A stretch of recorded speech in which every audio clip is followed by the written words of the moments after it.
大家好，歡迎大家參加今日摩根 Direct 嘅線上投資講座。我係摩根資產管理零售業務團隊嘅 Bobo， 喺我隔離咧係我哋摩根資產管理環球市場策略師 Marcella。Hello，咁今日嘅講座咧，我哋會大概用30分鐘時間啦，同大家探討下半年最新嘅市場資訊，包括咧大家都好關心一啲科技板塊相關嘅投資主題啦。咁最後咧，我亦都會同大家分享下我哋摩根 Direct 投資平台其實有啲咩產品可以幫到大家咧降低投資成本，爭取更好嘅投資組合回報嘅喎。咁Marcella其實咧記得上次嘅投資講座咧，我哋討論完上半年可能有啲地緣政治因素啦，對於投資市場嘅影響。咁嚟到下半年啦，好似大家投資者咧關心嘅主題有少少唔同喎。譬如由宏觀策略去睇咧，美國聯儲局嘅新嘅主席都上任啦。我哋點樣睇下半年呢個利率政策咧？係啊，其實今日嚟呢排嘅市場其實一路都係好多標題啦，好多標題黨。有人可能話新官上任聯儲局再加上喺特朗普政府影響之下，好快會轉鴿㗎啦，應該好快會減息，或者會講話 AI 會唔會一夜之間改變晒所有嘢啊？或者買創新淨定淨係買美國巨型科技股，而亞洲可能就係供應鏈冇乜股仔咁喎。咁但係其實市場咧通常唔會獎勵你去追啲新聞、追啲標題嘅，而市場真正獎勵嘅咧就係你點睇唔睇得出喺 headline 啊呢啲標題同埋現實之間嘅嗰個落差，所謂個 gap 啦。咁好多人而家可能放緊工啦，咁搭緊地鐵啦，咁可能而家喺戴緊 headphone 聽住我哋講，亦都我會連翻上次嘅主題啦，都係搭翻地鐵搭車翻屋企嘅時候，我哋成日聽到大家會講喺地鐵度會講話小心月台空隙 ，please mind the gap。而 mind the gap 喺依個投資主題入面咧，就係唔好淨係聽人講，要自己望清楚個講法同埋個現實爭幾遠先好落腳，如果唔係會撲親啊嘛。而 trade the gap 咧，就係當你睇清楚個落差之後，市場如果定價係偏咗嘅話，你就可以喺落差入面揾到真正嘅機會啦。而我哋認為咧 ，AI 正正就係企喺呢3個落差嘅中心，包括政策落差啦、生產力落差啦，同埋市場領導板塊落差。聽落好似好複雜咁，但係我哋咧一咧喺嚟緊個半個鐘咧會同大家解釋清楚嘅。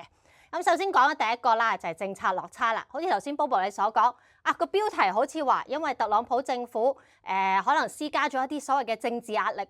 聯儲局好快應該會減息會轉鴿啦。但係其實實際咧，聯儲局其實係有空間保持耐性，而我哋認為咧而家嘅呢個階段係唔需要減息，亦都未必有需要加息嘅。冇錯，6月嘅 CPI 通脹數字轉弱，由5月嘅高位4.2%咧係回落到3.5%，的確係令到聯儲局咧爭取到時間，亦都減低咗咧短期再收緊嗰個憂慮。但係如果你留意翻近期官員講話咧，其實仍然都帶有一啲偏向收緊嘅嗰個語氣。重點就係市場或者我哋投資者唔應該將唔需要再加息咁急，即刻解讀為需要急速轉向寬鬆，即刻會減息㗎啦。聯儲局其實係可以有耐性，但係有耐性亦都唔等於咧係走向鴿派或者走向減息嘅，因為其實有油價、地緣政治啊，同埋仍然偏緊嘅就業市場，都可能會令到聯儲局咧比起市場預期更長時間咧係會維持按兵不動。所以而家咧，再加上琴晚其實有一個最新嘅變數喎，就係關稅啦，係冇耐冇聽，又翻嚟咯喎關稅。美國咧就宣布咗對加拿大出口到美國嘅貨品咧加徵50% 嘅關稅，30日之後咧會生效。市場比較意外嘅咧就係即使咧係屬於美墨交易協定啊 USMCA 框架之下嘅貨品咧，亦都未獲豁免。而另一方面咧，美國上個禮拜咧亦都其實對巴西幾千項嘅產品咧加徵咗25% 關稅。大家可能睇過啲世界盃冇乜留意啦。而呢樣嘢咧其實會將於聽日就會生效啦。咁我哋嘅理解就係特朗普政府咧而家其實係行緊鋼線嘅，一方面需要喺增加關稅收入同埋控制通脹壓力之間咧攞個平衡。咁但係又擔心入口貨價一加價嘅話，如果轉嫁咗去俾零售消費者啊等等咧，就會推高翻個通脹，令到消費者嘅情緒啊同埋利率前景都會帶嚟壓力。所以我哋其實唔預期整體關稅稅率咧會重返翻2025年上年4月8號大概30%嗰個高位，但係喺而家大概其實只係得10.7嗰個基礎上面咧，未來數月嘅關稅水平咧仍然比較大機會咧可能係逐步向上行嘅一個趨勢。換句話嚟嘅講咧，就係進一步收緊嘅風險其實未完全消失㗎。咁但係咁樣即係我哋點睇利率啊？點樣可以所謂 trade the gap 咧？就係就算市場而家仍然反映年底前可能多過一次加息嘅可能，我哋其實個基準情景就係今年餘下時間政策利率大概會係維持不變嘅，即係唔加息，亦都唔減息。尤其大家可能有啲會話啊，政策利率會唔會去翻2023、2024 5% 以上高個位置嘅機會其實非常之微，相當之低。咁我點樣 trade the gap 咧？就係繼續保持投資配置啦，但係唔好將個投資組合建立喺突然之間會翻到超寬鬆，或者突然之間轉向超收緊嘅呢兩個極端嘅情景。對於大家投資者嚟講咧，息口意外少啲，通常都會有利於風險資產嘅，例如股票啊、信貸等等。但係真正嘅機會唔係純粹咧壓住喺息口嘅上落，而係揾到啲公司同埋行業，就算政策維持不變更耐，但係佢哋都可以咧係會有揾到增長嘅。呢點咧，對於今日主題 AI 係特別重要㗎，因為 AI 係高度資本密集，息口環境穩定，梗係會有利啦。但係如果所謂嘅 high for longer 高息維持更耐嘅話，會令到市場更加聚焦個問題啦，就係邊啲 AI 公司可以將個投入轉化為真正嘅收入、利潤率同埋現金流咧咁樣。咦，咁我哋預期利率都會維持一個穩定水平啦。同埋我留意到最近美國本土一啲就業數據、一啲指標咧，其實都算幾穩健喎。咁係咪代表其實美國嗰個經濟增長，我哋都係睇得比較樂觀咧？係啊，咁其實講到聯儲局，其實除咗通脹之外咧，其實另一個核心就係好似所問到啦，就係就業市場啦。係啊，Bobo 你講得好啱，就係最近新增職位數字的確係好過預期，但係我哋同時亦都見到咧，招聘其實開始咗降溫。一方面勞動供應係仍然偏緊嘅，但係另一方面我哋見到生產力都有改善，令到企業咧其實唔需要再用同樣嘅速度咧去請人加人頭去擴張啦。咁呢個組合咧，令到就業市場咧暫時仍然都有韌性嘅。一方面即係失業率大致穩定啦，工資增速咧亦都相對受控，就從而咧就降低咗工資會推動到通脹嗰個風險。咁呢度就帶到我哋今日第二個嗰個落差啦，就係勞動力落差啦。咁標題黨就會話，就業市場都仲係好穩健喎。但係其實如果我睇翻現實咧，更加深層嘅現實就係經濟增長咧唔可能永遠只係靠加人手去撐嘅，因為勞動力增長正喺度放慢緊。而未來10年咧，人口結構咧會變得更加咧係一個明顯嘅一個掣肘。特別係當勞動力增長放緩嘅時候咧，要維持翻增長就唔可以再淨係指望工作年齡人口自然上升啦。如果我哋睇翻呢個圖表嘅左上圖咧，見到其實最右嗰度咧，見到左上圖最篤篤嗰度，到咗2026年到2035年，其實勞動力增長放慢咧，其實係接近咧零增長，甚至輕微收縮嘅區間。背後嘅原因可能好多嘅，包括可能移民政策收緊，令到移民增長放慢啦。同時，本土出口人口對於增長嘅貢獻亦都同步下降咗。換句話嚟講，就係即係未來經濟增長咧，就會面對即係人口結構方面有幫到手咧，可能冇咁大幫手啦。咁但係有呢個逆風，咁亦都要揾翻順風幫手啦。咁而最大機會就係要由科技帶動嘅呢啲 tailwinds 咧嘅生產力提升啦。咁可能係人口經濟增長方面個人口結構嘅呢方面可能係個 headwinds。咁 tailwinds 係點樣由呢個科技帶動到咧？我哋睇翻左下圖咧，就睇到資本開支嘅比重咧，就將會係更加依賴呢啲所謂嘅 IP 啦、知識產權啊，同埋研發啊等等嘅投入，反映咗投資週期咧就會係更加知識型啊，更加受到科技所帶動。而睇翻右邊個圖咧，亦都睇到喺勞動力增長受到限制嘅情況之下，如果真係要維持實質嘅一個經濟增長，將會咧其實更加依賴咧生產力提升。我哋睇到生產力提升，工人增長就係藍色啦，生產力提升咧就係由呢個藍色紫色嗰度去灰色嗰度去帶動。咁而家見到嘅就係要依賴呢啲生產力去提升創新啊、資本深化，而唔係再單靠藍色工人增長、勞工人數增加而增加㗎啦。所以增長模式咧必須要有改變啦。就係如果經濟唔可以再咁依賴藍色呢啲勞動力嘅擴張，就要靠每個人做多啲、做快啲、做得更有效率，可能用啲工具啊、流程啊同埋資本去放大翻個產出。咁呢個就係點解生產力、資本深化、知識產權同埋研發咁重要啦，亦都係 AI 喺宏觀層面重要嘅原因。咁 AI 大家可能就係覺得係一個科技題材，我唔識 AI，我唔識 tech。咁但係其實唔係㗎，佢可能其實係回應翻人口結構帶嚟咗我哋呢個第二個主題就係增長啊，呢個生產力落差嘅其中一個答案。咁帶翻最緊要就係投資啦。咁點樣可以 trade 呢個 gap 咧？就係留意一啲真係可以幫到經濟用更少呢個新增人手去做到更多產出嘅科技同埋公司啦。就好似如果做餐飲業咁，一個廚房，當你揾唔到更多廚同樓面嘅話，就其實要靠升級翻啲廚房設備啊，改善個落單系統啊，用 QR code 啊，或者同翻優化翻個流程，用更好嘅工具同方法去服務翻同一班客，咁先可以做到更加穩定、更有效率咯。講到呢個 AI 去推動生產力咧，我自己都做咗標題黨。我哋成日話提高生產力嘅同時，其實取代我哋人嗰個自己個產出啦。咁會唔會與此同時會令到個失業率更加提升嘅？其實如果我哋睇下一頁咧，首先就係好多人咧就會覺得AI 會唔會係好似以前睇翻呢個圖見到電氣化啊、電腦啊、相提並論嘅一啲所謂叫做通用型科技一個發展，咁佢對生產力嘅推升嘅潛力真係有好大嘅。咁但係市場好大嘅誤會咧，除咗你頭先擔心會唔會有失業率啊等等之外咧，其實其中一個好大嘅誤會就係話將條時間線諗得好短。太好即時啊！即係AI 出現咗2年前出現咗，就即刻代表生產力會爆升，亦都會令到重塑翻成個就業情況。咁呢個就係我哋第3個今日想講嘅呢個落差啦，就係個生產力落差啦。標題黨嘅就係話 AI 會即刻令到生產力爆，同埋會即刻令到我哋擔心有啲可能會冇工做咯。但係其實咧，歷史話俾我哋知咧。重大嘅科技通常每一出現咧，就全世界會即刻變快變勁嘅。例如電動摩打啦、個人電腦啦，呢對關鍵嘅科技咧，其實都用咗好多年咧，先係真正滲入咗整個工作流程啊，改寫咗商業模式啊，最後先反映到整體經濟嘅生產力數據度嘅。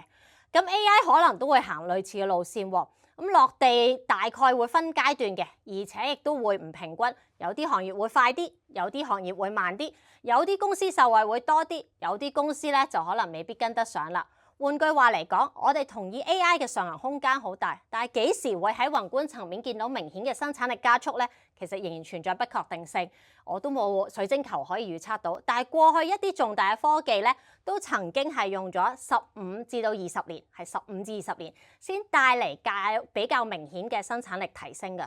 係速度方面嘅提升。所以生產力改善呢，往往可能會有啲滯後，亦都唔均勻，而唔係科技一推出呢，就即刻見效。不過頭先喺你講到嘅問題就係話，如果勞動力增長喺比較慢嘅背景之下，我哋就需要呢啲生產力啦，因為越嚟越用嚟咧去推動翻個經濟增長啊、企業收入增長啊，同埋改善生活水平嘅一個核心嘅引擎。咁當請人難、人工又貴嘅時候，企業能唔能夠用科技去提升效率，直接影響到成本嘅控制、服務質素同埋盈利能力呢？就係會唔會可以由好人手密集嘅走向比較走流程啊、工具密集嘅呢個轉向呢？呢個就係一個必經之路啦。咁去到解答翻頭先就業市場嘅影響係點呢？我哋到目前為止咧，覺得 AI 對於整體就業數據咧，未見到好明顯嘅即時衝擊嘅，都所謂叫好彩啲啦。但係落到唔同嘅工種咧，其實受影響程度可以爭好遠。咁我哋想強調一句就係話 AI 嘅機會咧。唔係淨係話啲模型有幾勁，啲 LLM 幾快，而係企業肯唔肯、識唔識去重整翻個工作流程。因為 AI 唔會用同一種方式去影響每一份工嘅，有啲工作內容會被自動化啦，有啲職位會被重新定義啦，同一時間亦都會出現一啲新角色同埋新分工。咁所以真正嘅難題往往唔係買唔買 AI 好，而係啲公司點樣做培訓同埋轉型，點樣幫員工由啲舊技能轉去一啲新嘅技能，尤其係嗰啲工作內容可能同 AI 重疊度比較高，比較容易受影響嘅嗰一群。咁最關鍵嘅就係公司肯唔肯去改做法，會唔會比較守舊，亦都肯唔肯教人去用。做到嘅就會越做越順啦，越做越快；做唔到嘅就會同人或者同其他肯做嘅企業咧嘅差距越拉越開啦。所以就算 AI 最終真係帶到生產力提升，實際落地咧真係唔會同一時間一齊發生，一定會有快有慢，亦會出現分化。咁所以就會帶到下一個投資問題，就係市場邊啲地方已經反映得太過樂觀，又有邊啲真正嘅受惠者其實仍然都未被充分定價咧咁樣。我哋探討完 AI 成個發展前景，你睇到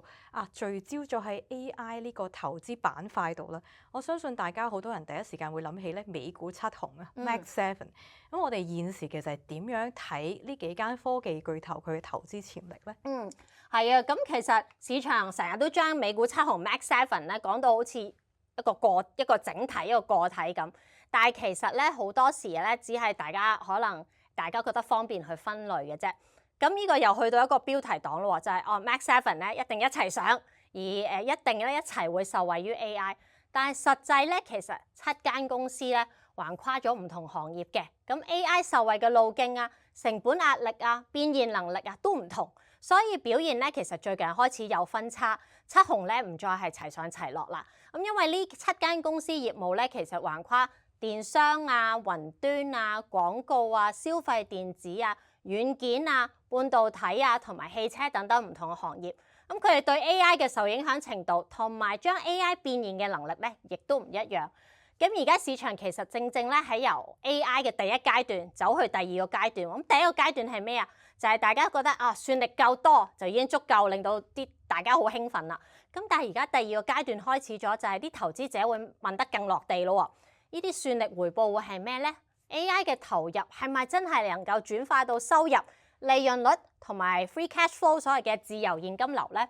咁其實最近咧有新嘅講法，唔再叫 Mag 7咯，叫做 Lag 7咯，即係由 M 變咗做 L 去形容咯。點解？因為年初至今嘅表現分化喺 Mag 7咧都比較明顯嘅。喺7間公司入面有2隻其實表現係負數，一隻咧係接近0嘅，而只有3隻咧係跑贏標普500。咁換句話嚟講，七雄唔再係齊上齊落，而市場咧開始咧更識得去講或者去做呢個選股啦。咁整體嚟講 ，AI 我哋覺得仍然係結構性一個投資主題，但係主導嘅力量咧，正正喺主題入面咧叫做有啲輪動啦，亦都開始咧由核心向外擴闊咗。咁美國 AI 仍然都係圍繞咗幾個主題嘅幾個關鍵嘅 hyperscaler 所謂大型雲端平台咧嘅資本開支啊、前沿模型能力啊，以及變現嘅路徑咧，仍然咧都係有不確定性。咁但係呢個意味住投資者對於 hyperscalers 咧，其實依然算係理性喎。一方面佢哋承認 AI 係長線趨勢、長線投資嘅一個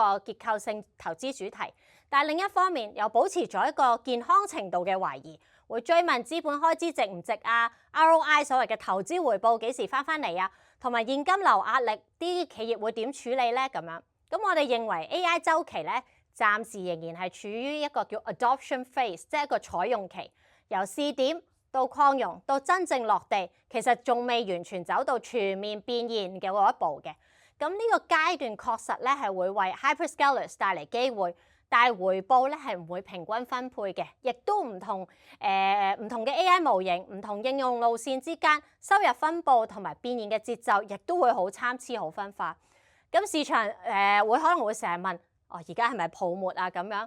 的而且確，估值高咗啦，資本開支又好似好大，市場期望亦都相當進取喎。但係其實目前咧又未見到真係會重現翻過往泡沫。咁點解啊？因為 hyperscalers 資產負債表咧，普遍我哋睇翻啲分析咧，其實都仲係幾健康下，模型能力亦都持續提升，而硬件供應商嘅見到嘅樽頸咧係仍然存在。咁所以更合理嘅結論就唔係話而家 AI 定係 bubble 啦，一定係泡沫，或者 AI 只會一直嘅咁樣升嘅直線上升，而係我哋見到 AI 呢個主題咧變得更睇個基本面，更講取捨，而市場咧或者投資者睇緊嘅觀眾咧，而家亦都越嚟越識得揀股啦。而最重要嘅就係市場焦點咧已經由 AI spenders 所謂啲 hyperscalers 花錢投資 AI 嗰班咧，輪動到擴闊到 AI earners 就係喺 AI 浪潮入面真係賺到錢嗰班。咁如果我哋睇去下一頁嘅話咧，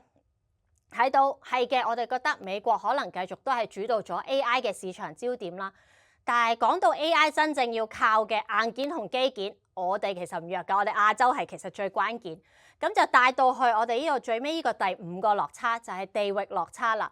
咁如果標題黨嘅就會覺得我投資 AI，咪就係頭先講買嗰啲美股七雄、美國巨型科技股咪 OK 咯。但係頭先分析員見到，其實實際 AI 要實際運作起嚟咧，好多硬件同埋供應鏈咧都靠我哋亞洲喎。有啲比較 technical 啲嘅晶片啊、記憶體啊、high bandwidth memory 啊、伺服器啊、基板啊、設備啊、材料啊同製造等等。咁喺呢個標題同埋實際現實入面，我哋點樣可以 trade the gap 呢？就係將 AI 配置分散到唔同地區同埋價值鏈，而重點留意估值係比較吸引同埋盈利預期上調空間仲係比較大嘅公司啊，或者行業啊同埋地區。咁講得具體啲啦，就係美國喺 AI 軟件方面嘅市場焦點，主要係一啲 frontier model， 即係勁啲前沿模型嘅，即係可能去米芝蓮餐廳嗰啲啦級數啦。咁 hyperscalers 大型雲端平台同埋雲端平台就係喺 AI 軟件市場或者 AI 喺美國方面比較領先。但係講到 AI 要實際運作起嚟咧，背後其實離唔開大量硬件同埋供應鏈噶嘛。咁而亞洲正正咧就係關鍵一環啦。咁我哋覺得就係只要 AI 個資本開支，所謂嘅 CapEx 其實持續咧，對於記憶體啊、high bandwidth memory、HBM 啊、先進晶片啊、伺服器呢等等嘅需求咧，其實係唔會因為呢啲 Max 7啊或者巨型科技股估值或者市場有回調而突然消失咯。咦，Michelle，最近亞洲科技板塊咧，其實見到個比較大嘅調整，甚至影響埋美國。我哋點樣解讀咧？係啊，咁雖然即係我哋見到美國 Max 7表現咧，最近 year to date 唔係咁好，但係可能比較擔心就係台灣啊、韓國啊等等，最近都市場都明顯有啲波動。咁但係我哋覺得近期呢一輪嘅市場回調咧，係更加提醒咗大家，我哋見到咧基本面其實冇乜大變嘅。反而咧，更多就係喺配置啊，同埋受到情緒帶動。咁喺咁嘅情況之下咧，市場繼續梗係更加會追啲標題黨啦。就會問邊度究竟會有更實在嘅需求，同埋需要更清晰嘅盈利能見度啦。咁呢個咧令到亞洲個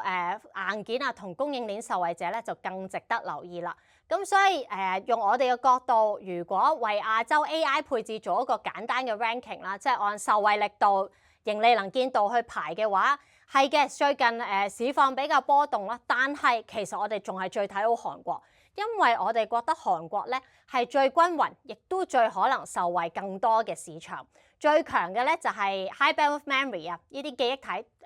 方面咧，只要全球頭先我講到 AI CapEx 仍然高企嘅話，需求就會較直接咧落到佢哋身上，盈利能見度亦都相對較高。咁就算最近市場比較錯啲，有市場回調，我哋傾向理解為估值啊情緒調整多過基本面轉差，因為基本面繼續前景仍然有一個需求仍然有嘅時候咧，韓國依然係我哋最睇好嘅市場。咁第二啦就係台灣啦，受惠力度咧好直接嘅，屬於唔容易俾人取代嘅一啲硬件核心。咁最強就係先進晶片啊、代工啊同埋 AI 伺服器嘅供應鏈。咁當全球 AI 嘅 CapEx 仍然向上嘅時候咧，台灣咧往往都會繼續係最前線嘅受惠者。咁所以要排第二。咁第三咧就係中國啦，我哋覺得中國受惠方式咧同美國唔同嘅喎。重點就係佢本地化，同埋咧個性價比高，有個成本效益。最強嘅就係本地企業咧加快採用企業應用啊，同埋供應鏈咧自主，屬於咧應用擴散路線咧最叻嘅、最表者啦。咁而唔好忘記就係日本咯喎，唔好淨係掛住去日本旅行同埋唱 yen。其實日本咧喺 AI 方面咧亦都受惠偏向上游支援，節奏可能相對慢少少，但係佢勝在咩？勝在穩。最強就係喺設備啊同埋材料，喺支撐產業鏈運作嘅關鍵底盤咧，受惠比較直接。而可持續性呢樣嘢大家都成日問啦，個可持續性咧日本咧亦都相對為高。咁 AI 投資嘅下一個階段咧，好可能就係好似我頭先所講，大家要諗前兩步咯。我哋頭先講就係由 hyperscalers 開始去到 AI earners。咁但係我哋覺得我哋做投資者嘅，特別你你 down in 得嚟去聽我哋 YouTube Live，一定好充滿前瞻性啊！就係我哋要諗前幾步啦。咁 AI 投資方面就好可能咧，就會由 AI earners 咧逐步走向一啲 AI users 啊。咁 AI users 會係咩啊？咁早段市場可能係追算力整工具嘅嗰批 AI spenders 啦。之後焦點而家就轉到去供應鏈啊、硬件基建嘅供應商，即係呢啲 AI earners 啊。所以我就頭先個 ranking 亞洲方面有韓國啊、台灣啊、內地啊同埋日本。咁再之後咧，機會咧就有望進一步擴闊到各行各業啦。真正用到 AI 去提升生產力、降低成本、改善回報嘅公司，例如喺製造啊、物流啊、醫療啊、設計啊、科研同埋服務業等等。俾啲例子你聽下啦。工業應用加速啦，就係例如機械人啊、同埋自動駕駛可以用 AI 咧去提升翻製造、建築同埋物流嘅生產力。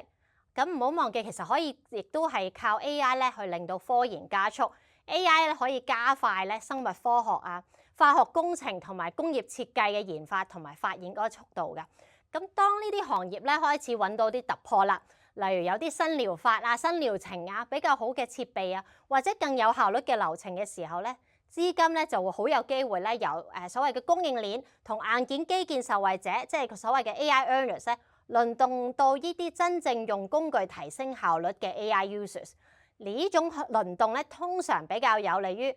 主動管理啊，同埋更仔細嘅公司基本面分析啦。咁再用翻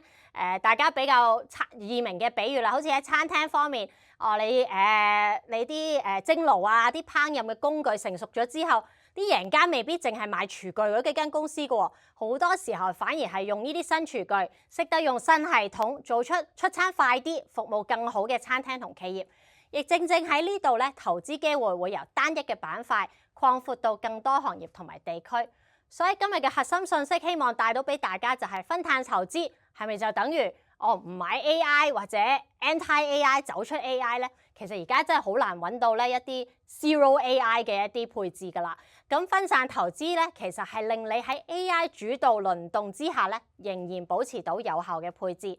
咁第一階段講翻啦，頭先就係所謂 AI spenders 啦，由嗰啲雲端平台啊、模型擁有者啊咁樣。咁第二階段就去到 AI earners。半導體、記憶體、伺服器、電力零組件同埋基建。咁第三階段咧，我希望大家諗前少少啦，就係邊啲會係啲 AI users 咧？各行各業邊啲會用到 AI 去提升生產力、減低成本、提升回報嘅公司咧？咁我哋今日講咗幾個落差啦，包括係政策啊、生產力落差啊，同埋 AI 主題入面嘅輪動，再到頭先所謂嘅地域落差。咁搭地鐵成日都聽到小心月台空隙 mind the gap 啦。咁投資都一樣，大家要小心個空隙 mind the gap，就係唔好淨係跟標題黨，要睇清楚現實同埋定價之間嘅落差。咁睇清楚之後，就可以踏進一步揾到機會啦。唔該晒，Marcella，今日幫我哋解讀咗咁多咧投資標題下邊，其實真正幫到我哋做資產配置嘅信息喎。咁好快總結一下啦，其實下半年咧，我哋預期聯儲局仍然係會維持息口穩定啦。咁有利一啲風險資產類別嘅，例如股票。咁再者咧，其實我哋對 AI 嘅睇法，佢的確係可以提高到生產力啦。長遠嚟講咧，喺促進經濟增長係扮演一個關鍵嘅角色。只不過我哋投資嘅時候咧，其實可能個 focus 要慢慢由一啲 AI spender 啦，頭先講到可能一啲投資增加算力嘅公司咧，慢慢轉移到去咧真係有變現能力嘅企業喎，即係 AI earners 啦，同埋 AI users 嘅。咁最後咧喺亞洲科技呢個板塊咧，其實我哋仍然係睇好啦，覺得佢喺無論硬件啊、基建呢啲方面咧，都係扮演緊關鍵角色啦。咁同埋佢依家呢一刻咧個估值都係相對吸引啦。咁我相信咧，再者咧，其實大家做投資嘅時候咧，除咗頭先講啦回報啊表現之外咧，投資成本一定係另外一個大家最關心嘅因素嚟嘅。咁其實我哋 Morgan Direct 投資平台咧係推出咗6隻平台獨家嘅數字級別基金咧，我哋叫做 Digital Share Class， 去希望咧透過較低嘅管理費啦，同埋豁免咗認購費咧，幫大家盡量咁減省投資成本啦，爭取到更好嘅投資組合回報嘅。咁其實所謂啲6隻 digital share class 咧，係專為月供基金而設嘅一啲 share class 嚟嘅。佢涵蓋咗6隻亞洲股票級別啦。咁譬如舉個例子，佢嘅管理費咧係0.75%，係同一隻基金策略嘅一半嘅啫。咁以我月供1萬蚊港紙一路投資10年為例咧，其實單係管理費咧已經幫大家慳翻45,000幾蚊港幣嘅投資費用噶咯喎。咁再者咧，所有 digital share class 嘅認購費都係全免嘅。咁對比我諗大家平時無論喺 mobile app 或者 mobile banking 裏邊買基金咧，平均都收翻2% 認購費咧。咁亦都係一樣啦，每月投資港幣1萬蚊，投資10年期為例咧，再進一步慳翻港幣24,000蚊嘅認購費用嘅。咁即係話淨係頭先個例子咧，其實我哋嘅 digital share class 咧，總共已經幫到大家節省到港幣7萬蚊投資成本啦，係可以幫大家爭取到更佳嘅投資回報嘅。咁頭先提到啦，現有嘅客戶咧，其實只需要登入我哋投資平台啦，喺設立月供基金嘅頁面咧，我哋可以搜尋 digital 呢個關鍵字咧，我哋就可以睇晒所有 digital share class 嘅策略㗎啦。咁目前現時我哋提供6隻 digital share class 咧，係包括咗喺亞洲嘅股票呢個類別啦，亦都包括我頭先提到同埋Priscilla提到咧亞洲科技嘅呢啲基金策略度㗎喎。咁大家不妨留意下。咁如果未係我哋現有客戶咧，其實可以喺搜尋器度打 digital share class 啦。咁我哋今日咧呢個投資講座嘅時間咧就嚟到呢一度啦。再一次多謝大家嘅參與，下次再見。